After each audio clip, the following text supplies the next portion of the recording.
మూసీపై ముందుకే నష్టపోయేవారని ఎలా ఆదుకోవాలో చర్చిస్తున్నాం. ఇక ఉత్తమ్ కుమార్ రెడ్డి మూసీ సంబంధించి కూడా నిన్న కేబినెట్ విస్తరణపై చర్చించారు. కేబినెట్ విస్తరణపై ప్రస్తావన వచ్చినప్పుడల్లా వివరణ ఇవ్వాల్సిన అవసరం లేదని మంత్రి వర్గ విస్తరణపై ఊహాగానాలు చేయవద్దంటూ ముఖ్యమంత్రి రేవంత్ రెడ్డి అన్నారు. ఇక బడ్జెట్ అనంతరం ఆయన మీడియాతో మాట్లాడుతూ కేబినెట్ విస్తరణ ఎప్పుడు చేయాలో తనకు తెలుసని, డిప్యూటీ స్పీకర్ ఎన్నిక అవసరం ఉన్నప్పుడే చేస్తానంటూ ఆయన వెల్లడించారు. ఇక తెలంగాణ బడ్జెట్ ఫ్యూచర్ బడ్జెట్ అని, అభివృద్ధి సంక్షేమానికి సమాన ప్రాధాన్యం ఇచ్చామంటూ చెప్పుకొచ్చారు. రాష్ట్ర అభివృద్ధి, భవిష్యత్ ఆర్థిక వృద్ధిని దృష్టిలో పెట్టుకుని మౌలిక వస్తువుల కల్పనకు సరిపడే నిధులు కేటాయించామంటూ కూడా బడ్జెట్ అనంతరం ఉత్తమ్ కుమార్ రెడ్డి మాట్లాడారు. అలాగే సీఎం రేవంత్ రెడ్డి కూడా మాట్లాడారు.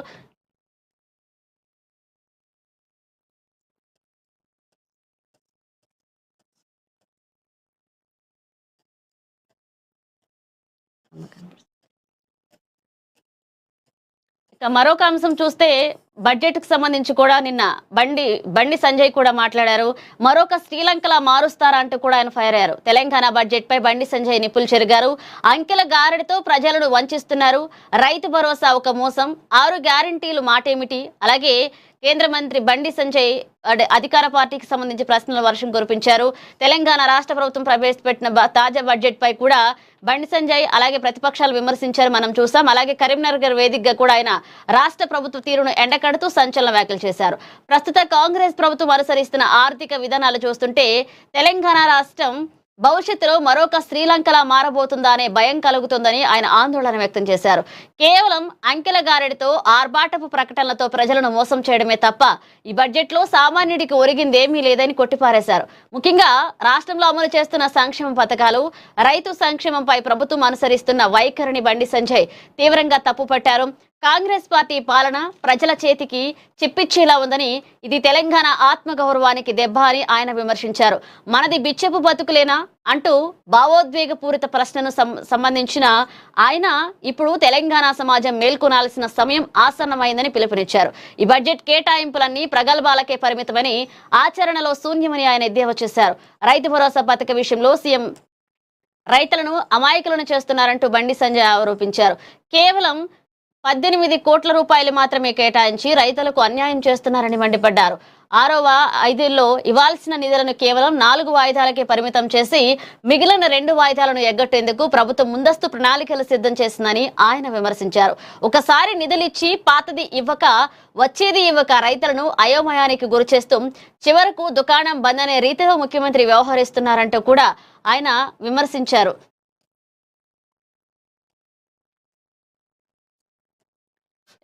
మరొక అంశం చూస్తే మూసీపై ముందుకే నష్టపోయేవారని ఎలా ఆదుకోవాలో చర్చిస్తున్నామంటూ కూడా నిన్న బడ్జెట్ అనంతరం మాట్లాడారు. తెలంగాణ రైజింగ్ విజన్ లక్ష్యానికి బడ్జెట్ పెద్దపీట వేసిందన్నారు.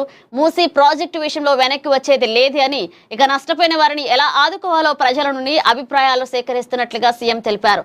నదికి 2 వైపులా 50 మీటర్ల చొప్పున మాత్రమే భూసేకరణ చేస్తామని, అందుకు తగ్గ ప్లాన్ కూడా రెడీ అయినట్లు చెప్పారు. ఈ ప్రాజెక్టుపై గాంధీ మనవడు తుషార్ గాంధీ చేసిన వ్యాఖ్యలు తాను తెలుసుకున్నారని సీఎం పేర్కొన్నారు. గాంధీ మనవడు కూడా ఈ దేశ పౌరుడే అని, ఆయన బీఆర్ఎస్ ట్రాప్ లో పడి ఆ ప్రకటన చేసి ఉంటారంటూ సీఎం రేవంత్ రెడ్డి చెప్పారు. డ్రగ్స్ అంశంతో ఇంత జరుగుతుంటే బీజేపీ ఎందుకు స్పందించట్లేదని సీఎం రేవంత్ రెడ్డి ప్రశ్నించారు. బీఆర్ఎస్ వాళ్లను తిడుతుంటే బీజేపీ రియాక్ట్ అవుతుందని, వచ్చే ఎన్నికల్లో ఆ 2 పార్టీలు కలిసి పోటీ చేస్తాయా లేదా త్వరలో చెప్తానంటూ సీఎం రేవంత్ రెడ్డి చెప్పుకొచ్చారు. బీఆర్ఎస్ హయాంలో 6,000 ఫోన్ల ట్యాపింగ్ చేశారని ఆరోపించారు. ఇక ఫోన్ ట్యాపింగ్ వల్ల ఎంతో మంది జీవితాలు బలైపోయారంటూ సీఎం రేవంత్ రెడ్డి విమర్శించారు. ఇవన్నీ చూస్తే కూడా అంటే బడ్జెట్ కి సంబంధించి ప్రతిపక్షాలు ఎలా విమర్శిస్తున్నాయి అన్ని చూద్దాం. అంటే అధికార పార్టీ మేము అందరికీ న్యాయం చేస్తూనే బడ్జెట్ ప్రవేశపెట్టామని చెప్పేసి అధికార పార్టీ చెప్తూ వస్తుంటే, అంటే గతంలో ఏదైతే బడ్జెట్ ప్రవేశపెట్టారో దానికి భిన్నంగా అంకెల గారడి తప్ప బోగస్ బడ్జెట్ లా ఉంది అంటూ కూడా ప్రతిపక్షాలు విమర్శిస్తున్నాయి. ఇదంతా ఒక ఎత్తు అయితే కూడా మనం ఇంతకు ముందు జరిగిన ఎలక్షన్స్ కానివ్వండి, మొదటి నుంచి కూడా కాంగ్రెస్ పార్టీ వాళ్ళు ఆరోపిస్తారు, బీఆర్ఎస్ బీజేపీ ఇద్దరు ఒకటే, ఇద్దరు కలిసి పోటీ చేస్తారు, ఇద్దరు ఒక మాట మీదే ఉంటారంటూ కూడా చెప్పుకుంటూ వస్తున్నారు. కానీ మనం ఎక్కడ చూసినా కూడా ఒకవైపు కాంగ్రెస్ బీఆర్ఎస్ ఒకటని బీజేపీ ఆరోపిస్తుంది. ఇవన్నీ ఒక ఎత్తు అయితే కూడా ఇప్పుడు నిన్న సీఎం రేవంత్ రెడ్డి కూడా రాబోయే ఎన్నికల్లో కూడా అంటే బీఆర్ఎస్ అలాగే బీజేపీ కలిసి పోటీ చేస్తాయేమో త్వరలో ప్రకటిస్తామంటూ చెప్పుకుంటూ వచ్చారు. దీనికి సంబంధించి ఇటు బీఆర్ఎస్ కానీ బీజేపీ కానీ ఎలా స్పందిస్తుందో చూద్దాం. దీనికి సంబంధించి మరి బడ్జెట్ కు సంబంధించి ఇప్పుడు వస్తున్న ఆరోపణలు అవనండి, ఇటు విద్యార్థులు కానివ్వండి, రైతులు కానివ్వండి, ప్రతి ఒక్కళ్ళు కూడా బడ్జెట్ అనుకూలంగా లేదు అంటూ విమర్శలు చేస్తున్నారు. దీనికి సంబంధించి అధికార పార్టీ ఎలా స్పందిస్తుందో చూద్దాం. ఇక మరొక అంశం చూస్తే పిల్లల ఆరోగ్యంపై గ్రామస్తులు సర్జికల్ స్ట్రైక్. ఇక ఐస్ క్రీమ్ బండ్ల రాకపై కఠిన నిషేధం. వస్తే ఐస్ క్రీమ్, వెళితే 5,000 జరిమానా. గూడూరు పొలిమేరల్లో వెలసిన హెచ్చరిక బోర్డులు. కల్తీ ఐస్ క్రీంలు అడ్డుకట్టకు పల్లెటూరు సాహసోపేత నిర్ణయం తీసుకుంది. మారుతున్న కాలంతో పాటుగా ఆహారపు అలవాట్లు మారుతున్నాయి. కానీ ఆ అలవాట్లను మన తర్వాతి తరం ఆరోగ్యాన్ని దెబ్బతీస్తున్నాయనేది చేదు నిజాన్ని గూడూరు గ్రామస్తులు గుర్తించారు. వేసవికాలం వచ్చిందంటే చాలు రంగురంగుల ఐస్ క్రీంలతో వచ్చే ఆటోలు, బండ్లు పిల్లలను ఆకర్షిస్తుంటాయి. అయితే ఈ ఐస్ క్రీంలలో వాడే రసాయనాలు, కల్తీ పదార్థాల వల్ల తమ పిల్లలు అనారోగ్యం పాలవుతున్నారని గమనించిన ఆ గ్రామ పెద్దలు, యువత కలిసి ఒక ఐక్యమత్య నిర్ణయానికి తీసుకొచ్చారు. కేవలం మాటలతో కాకుండా ఏకంగా జరిమానాలు విధిస్తూ గ్రామంలోని ఐస్ క్రీం విక్రయదారులు ప్రవేశాన్ని అడ్డుకోవడం ఇప్పుడు సోషల్ మీడియాలో హాట్ టాపిక్ గా మారింది. సాధారణంగా గ్రామ సరిహద్దుల్లో రాజకీయ నాయకుల ఫ్లెక్సీలు లేదా పండగ శుభాకాంక్షల బ్యానర్లు కనిపిస్తాయి. కానీ చింతూరు మండలం గూడూరు గ్రామ పొలిమేర్లలో మాత్రం వినూత్నమైన హెచ్చరిక బోర్డులు దర్శనమిస్తున్నాయి. మా గ్రామంలో ఐస్ క్రీం ఆటోలకు మరియు అలాగే ఐస్ క్రీం బండ్లకి ప్రవేశం లేదు అంటూ కూడా ఊరి చివర ఒక బ్యానర్ కట్టి 5,000 జరిమానా విధించబడును అనే స్పష్టమైన సందేశంతో బోర్డు ఏర్పాటు చేశారు.